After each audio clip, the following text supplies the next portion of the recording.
Please welcome back the director, Dawn Porter. Thank you all for staying. Dawn, this film was on HBO in the summer. I know you've been traveling a lot with it. Can you talk about some of the things that have come out of just this film being out in the world and how people have been responding to it? First of all, thank you all for staying. I appreciate it. A lot of really great things happening. We've been traveling around working with the ACLU to do an outreach and education campaign that has also been supported by the wonderful Ford Foundation that, as you saw, is a major funder of the film. And working with some legal aid student groups. Eric Holder introduced the film at Silver Docs. It's AFI Docs, I guess, now. And then soon after, he did two things that I'm taking complete credit for. He changed the federal government's policy on prosecuting drug crimes, so issued a directive to, the public defenders will know this, but issued the directive to the federal prosecutors to not prosecute lower level possession drug crimes. And Eric Holder's job is? Oh, he's the Attorney General of the United States, sorry. But the other huge thing that just happened is Gideon's Promise, which is the group that was featured in the film, just got $1 million grant from the Justice Department. So we're very excited about that. I mean, they were familiar with their work already, but I think we helped. I worked as a lawyer in Washington, so I worked for Baker and Hostetler for 5 years, and then I was 2 years at ABC in-house before going over the news division. But I was never a public defender, and in fact, I always thought they were a little crazy. And those of you who are public defenders, you know what I'm talking about. You'd go, in law school, and you go to Washington cocktail thing, and everybody else is talking about stupid stuff, like the dead, and the public defenders are like, do you know how many people are in jail? And it's like, oh my goodness. But they really live and breathe their work. But the other thing about public defenders that I was always fascinated with is so many of them love their work. And I just never understood it, really. I didn't get it. And when I went to Alabama and saw John Rapping and what he was doing with the young people, and I thought, this is why I went to law school, right? And they're living that and doing that every day. So I just was really motivated by what drives them. They could do anything. They're so smart. They're so passionate. They're so driven. They could do anything they want, and they chose, even coming from poor backgrounds, to go back and look at poverty every day. And I just wanted to know what makes people do that. It was not the choice I made, so I was just really, really curious about it. So I first started filming 5 different lawyers, and one of the things that happened, for those of you who are lawyers, and criminal defense lawyers in particular, 95% of cases are resolved through a plea. So there are very few cases that go to trial. So I was really looking for stories that had as full of an arc as possible to give a range of the different things that happen.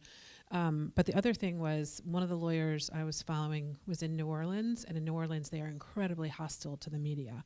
So they not only would not let me film in court, they tried to take my camera, and so like my ABC colleagues will find this funny, because part of my job was, people in the field would call and be like, we want to, I shouldn't say this, but we want to cut XY corner and do X, Y, and Z. This is my interpretation.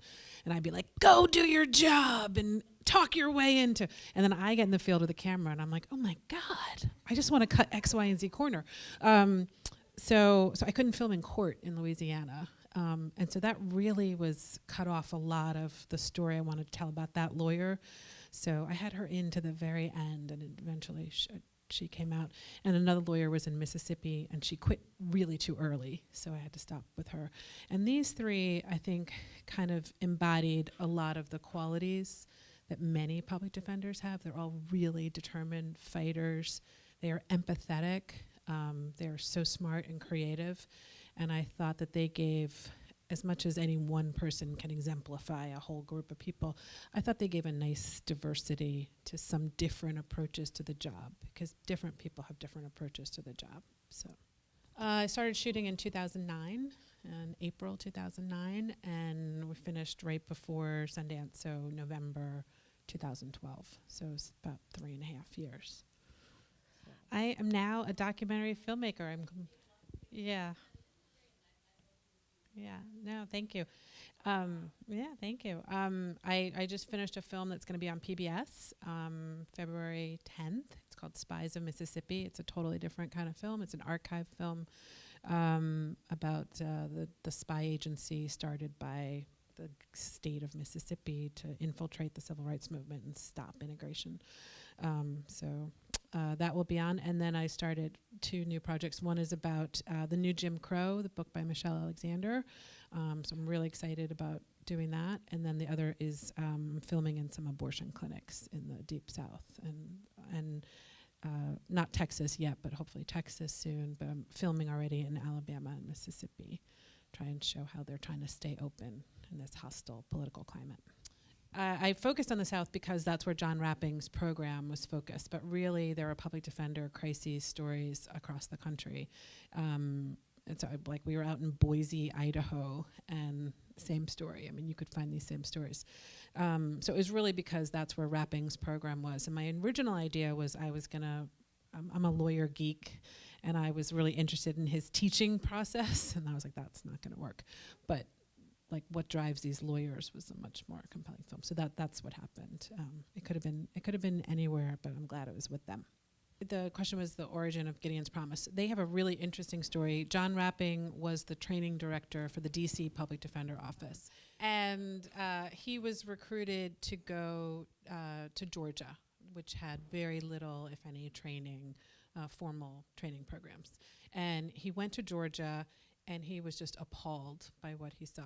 Like many of you know, DC has one of the best public defender offices in the country and one of the best training programs. So he said, I need to start something, I need to stay here. So he moved his family, his interracial family, to Georgia and started that. And then Katrina happened, and post-Katrina happened, and they moved to Louisiana.